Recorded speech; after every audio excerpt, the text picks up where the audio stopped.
अब कुछ और एडजस्टमेंट हैं जो हमें ये चैप्टर शुरू करने से पहले समझनी है। देखो, बैंक ओवरड्राफ्ट, कैश क्रेडिट जो है वो ट्रीट करते हैं हम लोन के जैसे, और वो पोस्ट होते हैं फाइनेंसिंग एक्टिविटी में। ठीक है। गुडविल जो कि हमारा इंटेंजिबल एसेट है, उसका ट्रीटमेंट कैसे होगा? अगर गुडविल की वैल्यू इंक्रीज हो रही है तो उसे हम परचेज ऑफ गुडविल कहेंगे। अगर गुडविल की वैल्यू डिक्रीज हो रही है तो उसे हम गुडविल रिटर्न ऑफ कहेंगे। अगर परचेज है तो माइनस करो इन्वेस्टिंग एक्टिविटी से, अगर रिटर्न ऑफ है तो प्लस कर दो उसे ऑपरेटिंग एक्टिविटी में। किसमें? Non cash non operating in items में। अब देखो, कभी कभी हमें सिक्योरिटी प्रीमियम रिजर्व गिवन होता है, रिजर्व एंड सरप्लस में। ठीक है, उसको हम प्लस करेंगे फाइनेंसिंग एक्टिविटी में। दूसरा ये है, जो कैपिटल रिजर्व होता है ना, वो कैश फ्लो स्टेटमेंट में कहीं नहीं आता है। कैपिटल रिजर्व कहीं पर भी नहीं आता कैश फ्लो स्टेटमेंट में, उसको आपको इग्नोर ही करना है। इसके बाद अब देख लो, प्रपोज्ड डिविडेंड। प्रपोज्ड डिविडेंड हमारी कंटिजेंट लाइबिलिटी होती है। दो तरीके से आपको दे रखा होगा, प्रीवियस ईयर का बैलेंस और करंट ईयर का बैलेंस। करंट ईयर के बैलेंस को काट देना, उसकी कहीं कोई एंट्री नहीं होगी, कोई भी एंट्री नहीं होगी उसकी। प्रीवियस ईयर में अगर वो डिविडेंड पेड है तो वो माइनस होगा फाइनेंसिंग एक्टिविटी में। अगर वो डिविडेंड प्रपोज्ड है तो वो प्लस होगा नेट प्रॉफिट बिफोर टैक्स में, जो मैंने आपको टिप लिखवाया था ना, TIP, transfer to reserve, interim dividend, ठीक है, प्रपोज्ड डिविडेंड, तो ये वहां पर प्लस होगा net profit before tax calculate करने में। कौन सा? प्रीवियस ईयर का। अगर डिविडेंड पेड बोला गया है प्रीवियस ईयर वाले को तो माइनस करेंगे फाइनेंसिंग एक्टिविटी में, और अगर उसे डिविडेंड प्रपोज्ड कहा गया है तो प्लस करेंगे नेट प्रॉफिट बिफोर टैक्स में। इंटरिम डिविडेंड अगर परसेंटेज में गिवन है, ठीक है, तो इस परसेंटेज को आपको शेयर कैपिटल पे लगाना है। कौन सी वाली? प्रीवियस ईयर की शेयर कैपिटल पे। ठीक है। अगर इंटरिम डिविडेंड पेड है तो माइनस करेंगे फाइनेंसिंग एक्टिविटी से। अगर इंटरिम डिविडेंड है तो प्लस होगा नेट प्रॉफिट बिफोर टैक्स में। वही जो हमारा टिप था, transfer to reserve, interim dividend, ये वो डिविडेंड है जो प्लस होगा नेट प्रॉफिट बिफोर टैक्स में। सबसे पहले इस परसेंटेज को आपको प्रीवियस ईयर शेयर कैपिटल पे लगाना है। फिर आप ये देखो कि क्वेश्चन में इसे पेड माना गया है या इंटरिम डिविडेंड माना गया है। अगर पेड है तो माइनस करो फाइनेंसिंग एक्टिविटी से, अगर इंटरिम डिविडेंड है तो प्लस कर दो नेट प्रॉफिट बिफोर टैक्स में। इंटरेस्ट ऑन डिबेंचर सबसे इंपॉर्टेंट केस, इसमें दो केसेस हैं। केस नंबर 1, देखो समझ लो, डिबेंचर हमारा लोन होता है और ये जो 9% डिबेंचर है ये इंटरेस्ट की वैल्यू है। देखो, 2022 में 5 लाख का लोन था और 2023 में 8 लाख का लोन हो गया। डिबेंचर हम कब इशू करते हैं? जब हम लोन लेते हैं। तो लोन बढ़ गया हमारा, 5 से 8 हो गया। तो सबसे पहले तो हम इंटरेस्ट इस पे 5 लाख पे ही निकालेंगे, जो कि आ गया हमारा 45,000। ये तो देना ही देना है क्योंकि ये तो पहले से था। अब लोन हमारा बढ़ा कितना है? हमारा लोन बढ़ गया 3 लाख रुपए। अब ये जो 3 लाख रुपए बढ़ा है ना, इसमें आपको दो चीजें चेक करनी होंगी। इस पे तो आपने इंटरेस्ट लगाना है 9% का, वो तो हमने लगा दिया 45,000, ये तो देना ही देना है।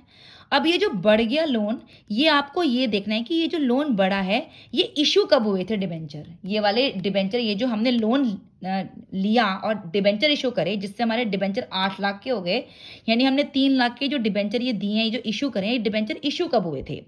क्या ये बिगिनिंग में इशू हुए थे या ये एंड में इशू हुए थे? ये बहुत इंपॉर्टेंट पॉइंट है, ये ध्यान रखना कि ये जो 3 लाख का लोन हमने और लिया डिबेंचर इशू करके, ये 3 लाख हमने डिबेंचर कब इशू करे? ये हमने बिगिनिंग में इशू करे हैं या एंड में इशू करे हैं? अगर हमने ये डिबेंचर बिगिनिंग में इशू करे हैं तब तो इस 3 लाख पे 9% का इंटरेस्ट हम लगा देंगे। ये हमारा 9% का रेट है, 27,000।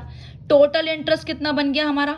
45,000 तो देना ही देना था, ये जो 5 लाख पे देना है, और ये 3 लाख पे जो ये 9% का आया, तो टोटल हमारा 72,000 का इंटरेस्ट बन जाता है। इसकी पोस्टिंग कैसे होगी? माइनस करेंगे फाइनेंसिंग एक्टिविटी में और प्लस कर देंगे non cash non operating income में, ऑपरेटिंग एक्टिविटी में।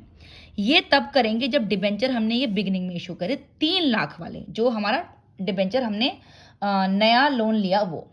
लेकिन सपोज करो कि ये 3 लाख वाले डिबेंचर अगर एंड में हमने इशू करे हैं, ठीक है, मतलब ईयर एंड में, तो इस 3 लाख पे कोई भी 3 लाख पे कोई इंटरेस्ट नहीं लगेगा, क्योंकि डिबेंचर हमने बिल्कुल ईयर एंड में करे हैं। ईयर तो एंड हो गया ना, अब उस पर कोई इंटरेस्ट नहीं लगेगा।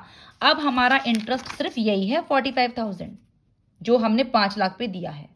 ठीक है, बस यही 45,000 हमारा इंटरेस्ट काउंट होगा अगर हमारे debenture at the end of हमारे क्या हुए हैं, इशू हुए हैं। पोस्टिंग इसकी कैसे होगी, वही माइनस इन फाइनेंसिंग एक्टिविटी और प्लस इन ऑपरेटिंग एक्टिविटी और non cash non operating item. दोबारा समझ लो, डिबेंचर हमने इशू करे, हमारा पहला इतना लोन था, फिर इतना लोन हो गया, इस पर तो देना ही देना है। इस पर जो हमारा लोन बढ़ा, 3 लाख का लोन बढ़ा, अगर बिगनिंग है तो इंटरेस्ट जाएगा, फिर टोटल करके हम इंटरेस्ट देंगे। लेकिन अगर एंड है तो एंड वाले पर कोई इंटरेस्ट हम नहीं देंगे, फिर हमारा इंटरेस्ट सिर्फ यही काउंट होता है। ये तब करना है जब हमारे डिबेंचर इशू हो रहे हैं, यानी लोन बढ़ रहा है। हमारा पहले 5 लाख का था, अब 8 लाख हो गया, यानी हमने डिबेंचर इशू करे हैं, ये हमारा केस वो है, तब हमने इंटरेस्ट ऐसे देना है। ये बात समझ में आ गई। अब इसमें दूसरा केस है कि जब हम डिबेंचर रिडीम करते हैं, यानी कि हम अपना लोन का रीपेमेंट कर रहे हैं, तब हमें इंटरेस्ट कैसे देना है। देखो 9% डिबेंचर का रेट है, 2022 में 8 लाख का हमारा लोन था, अब 5 लाख का रह गया, यानी हमने डिबेंचर रिडीम कर लिए और लोन का रीपेमेंट कर दिया, पैसे वापस कर दिए, डिबेंचर वापस ले लिए, डिबेंचर हमारे कम हो गए। अब देखो ये जो 3 लाख के डिबेंचर हमारे कम हुए हैं, ये हमारा माइनस हो जाएगा फाइनेंसिंग एक्टिविटी में। कहाँ पर माइनस होगा, फाइनेंसिंग एक्टिविटी में। अब ये जो 3 लाख के डिबेंचर थे, ये में रिडम्पशन ऑफ डिबेंचर, इसमें भी आपको 2 चीज़ें देखनी है।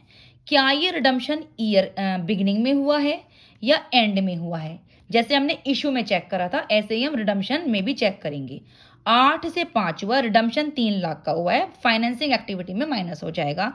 लेकिन इंटरेस्ट कैसे निकालेंगे इस पे, देखो बिगिनिंग में हुआ या एंड में हुआ। अब बिगिनिंग का कैलकुलेट कर लो। देखो शुरू के साल में 5 लाख रहा लोन, इंटरेस्ट इन बिगिनिंग। देखो 5 लाख इंटू 9/100 45,000। 8 लाख में से 3 लाख पे कर दिए, 5 लाख का लोन बचा। पूरे साल रहा होगा ना ये लोन, क्योंकि बिगिनिंग में रिडीम करे थे हमने शुरू में 3 लाख रुपए दे दिए थे, 5 लाख रुपए रह गए थे, तो वो जो 5 लाख रुपए जो बिगिनिंग में रह गए हैं वो पूरे साल रहे होंगे ना। इसीलिए जब वो पूरे साल रहे तो हमारा क्या रहा, ये 5 लाख पे ही हमारा ये लोन जाएगा 45,000 का, क्योंकि 3 तो हम दे चुके। तो ये आ जाएगा फाइनेंसिंग, ये माइनस हो जाएगा फाइनेंसिंग एक्टिविटी में और प्लस हो जाएगा non cash non operating income में। लेकिन अगर ये एंड में हमने रिडीम करे, यानी कि ये 2023 के एंड में जाके हमने 3 लाख रुपए दिए हैं, यानी कि तब तक तो 8 लाख ही लोन था ना पूरा। 8 लाख में से 3 लाख हमने 2023 के एंड में जाके दिए हैं, यानी अभी 2023 के एंड तक 8 लाख लोन रहा हमारा, तब हमारा वो 8 लाख पे ही कैलकुलेट होगा 72,000। दोबारा समझ लो, 2022 में 8 लाख लोन था, हमने 2023 के स्टार्टिंग में 3 लाख रुपए पेमेंट कर दिए, अब हमारे पास सिर्फ 5 लाख का ही लोन रह गया। तो बिगिनिंग में 5 लाख का लोन है, अब वही रहेगा पूरे साल, तो उसी पर ही हमने इंटरेस्ट लगाया 45,000 का।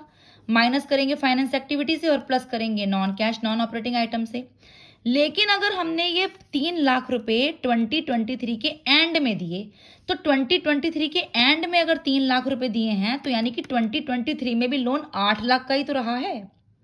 2022 में लोन 8 लाख का था, 2023 के शुरू में हमने कोई पेमेंट की नहीं, तो 8 लाख ही चल रहे हैं अभी हमारे।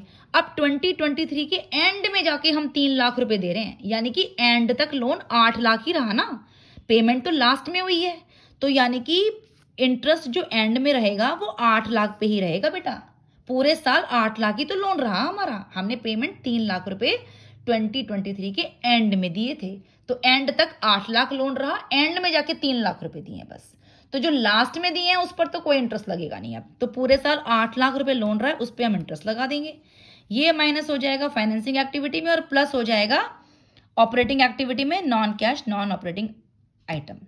ठीक है, अगर मान लो आपको ये चीज़ गिवन नहीं है कि डिबेंचर कब इशू हुए थे या कब रिडीम हुए थे, ठीक है, कब डिबेंचर इशू हुए हैं, इन दोनों केसेस में, इशू वाले में भी और रिडीम वाले में भी, तो आपको हमेशा उसको एंड ऑफ द ईयर ही मानना है। ठीक है बेटा, ये बहुत इंपॉर्टेंट पॉइंट है कि अगर क्वेश्चन में ये गिवन नहीं है कि डिबेंचर ईयर एंड में रिडीम हुए हैं या ईयर बिगिनिंग में हुए हैं, तो आप उसको एंड मान के चलो। ये बात समझ में आ गई आपको। चलिए अब नेक्स्ट पॉइंट देख लेते हैं, जो कि है हमारा प्रोविजन फॉर टैक्स। देखो बेटा, प्रोविजन फॉर टैक्स में 2 चीज़ें हैं, या तो आपको सिर्फ ओपनिंग और क्लोजिंग बैलेंस गिवन होंगे, या फिर ओपनिंग और क्लोजिंग बैलेंस के साथ एडजस्टमेंट भी गिवन होगी। ठीक है, अगर सिर्फ ओपनिंग और क्लोजिंग बैलेंस गिवन है, ठीक है, तो आपको क्या मानना है कि if balance of provision of tax is given, सिर्फ ओपनिंग क्लोजिंग गिवन है, तो प्रीवियस ईयर वाले को तो टैक्स पेड मान लेना और करंट ईयर वाले को प्रोविजन फॉर टैक्स मेड मान लेना। ये पेड है, ये मेड है।